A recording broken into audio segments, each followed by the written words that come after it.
रामपुर गांव में बड़े अमीर लोग बसते थे। चूंकि वहां हर आदमी सरकारी नौकर था, इसलिए पैसे की तो वहां कमी ही नहीं थी। वो गांव पहले से ही विकसित था।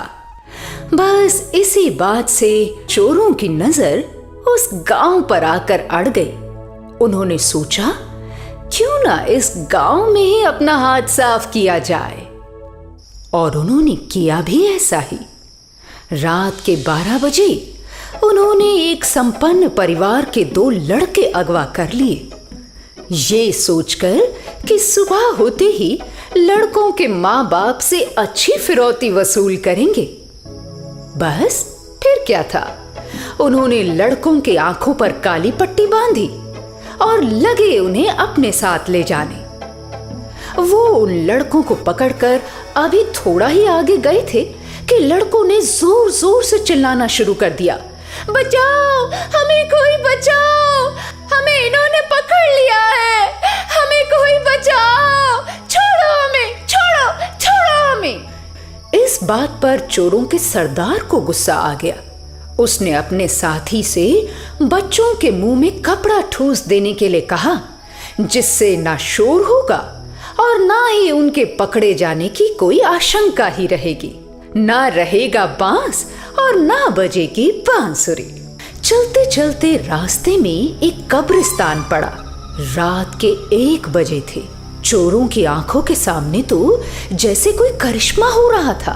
एक कब्र के ऊपर से अपने आप ही मिट्टी खिसक गई और फिर देखते ही देखते उसके अंदर से एक विशाल सा जिन्न बाहर आया। जिन्न को देखते ही चोरों की सिट्टी पिट्टी गुम हो गई। इन बच्चों को कहां लिए जा रहे हो तुम लोग? ये निर्दोष बच्चे हैं, किसी की संतान है। इन्हें छोड़ दो, वरना अंजाम अच्छा नहीं होगा। चोरों को तो अपनी फिरौती से मतलब था। अगर बच्चों को छोड़ दिया तो फिरौती कहां से मिलेगी? ऐसा सोचते हुए चोरों के सरदार ने कहा, हम लोग जान पे खेलकर इन बच्चों को पकड़ के लाए हैं, समझे? और तुम कह रहे हो कि छोड़ दो? ऐसे कैसे छोड़ दे? ऐ जिन, हमें डराने से अब कुछ नहीं होगा। तुम अपने रास्ते चलो और हमें अपना काम करने दो, समझे? मैं कहता हूं बच्चों को छोड़ दो, वरना अंजाम अच्छा नहीं होगा। अरे हम नहीं छोड़ेंगे इन बच्चों को, कह दिया ना। नहीं छोड़ेंगे तो नहीं छोड़ेंगे। चोरों ने उन बच्चों को नहीं छोड़ा। उस जिन्न ने एक एक करके सारे चोरों को मार मार कर वहीं पर बेहोश कर दिया और फिर प्यार से उन बच्चों से कहा, देखो बच्चों, जैसा मैं कहता हूं वैसा ही करो। आज की रात तुम मेरे साथ रहो। टिंकू बोला, हम दोनों तो आपके पास ही रहेंगे जिन अंकल, मगर सुबह को हमें हमारे घर छोड़ दोगे ना? हाँ हाँ, सुबह होते ही मैं तुम्हें तुम्हारे घर छोड़ दूंगा। इतना कहकर जिन्न ने उन बच्चों को अपने साथ लिया और कब्र के नीचे बने अपने बड़े से महल में सोने की अच्छी सी जगह दी। उस नेक जिन्न के साथ उस महल में उसके अन्य जिन्न साथी भी रहते थे, जो उन नन्हे बच्चों को देखकर बड़े खुश हुए। उधर टिंकू रिंकू को भी उनके साथ खेलकर बड़ा मजा आया। खेलते खेलते कब सुबह हो गई किसी को पता न चला। तब टिंकू को अपने मम्मी पापा की याद आई। अंकल, देखो सुबह हो गई। क्या आप हमें हमारे मम्मी पापा से मिलवा दोगे? हमें हमारे घर पहुंचा दो ना। जिन बोला, बेटे, मैं दिन के वक्त कब्र से बाहर नहीं निकलता हूं। ये हम जिन्नों के नियम के खिलाफ है। जब शाम को सूर्यास्त हो जाएगा, मैं तुम्हें तुम्हारे घर ले जाऊंगा। अच्छा, तुम एक बात बताओ, क्या तुम में से कोई भी अपने घर का रास्ता जानता है?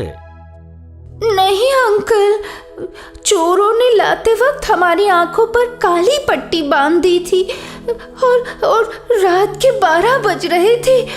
हमें तो रास्ता याद नहीं। तब तो मुझे ही कुछ करना पड़ेगा।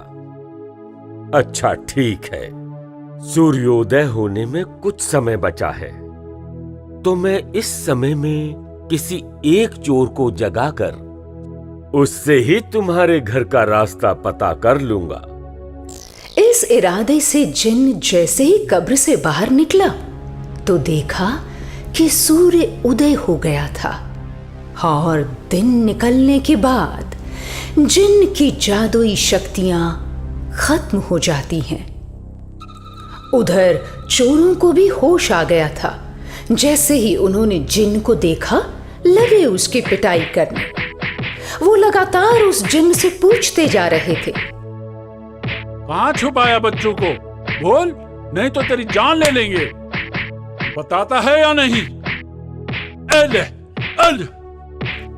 वो जिन्न उन मासूम बच्चों की खातिर मार खाता जा रहा था। इतनी मार खाने के बाद भी उस जिन्न ने चोरों को बच्चों का ठिकाना नहीं बताया। इतनी मार खाकर वो जिन्न वहीं पर बेहोश हो गया, मगर बच्चों का ठिकाना बताना उसे गवारा न हुआ। उन चोरों ने उसे उठाकर अपने अड्डे में पहुंचाया ताकि रात भर उसे बच्चों का ठिकाना पता लगवाया जा सके। मगर जिन्न भी अपनी जिद पर अड़ा था।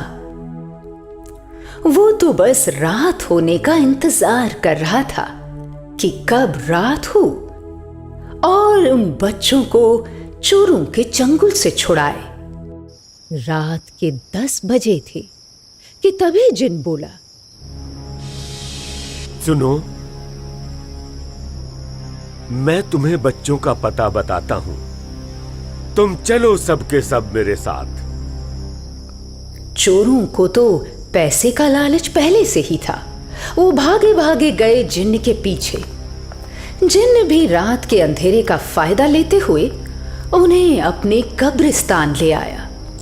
जैसे ही कब्र की मिट्टी हटी तो सारे के सारे चोर कब्र के नीचे महल के अंदर प्रवेश कर गए और देखते ही देखते कब्र के ऊपर मिट्टी फिर से जमा हो गई। ऐसी जमा हुई कि फिर न हटी। अब तो चोरों के बचने का रास्ता ही न था। वो चाहकर भी अपनी जान नहीं बचा सकते थे, क्योंकि जिन्न की ताकत को कोई नहीं आंक सकता।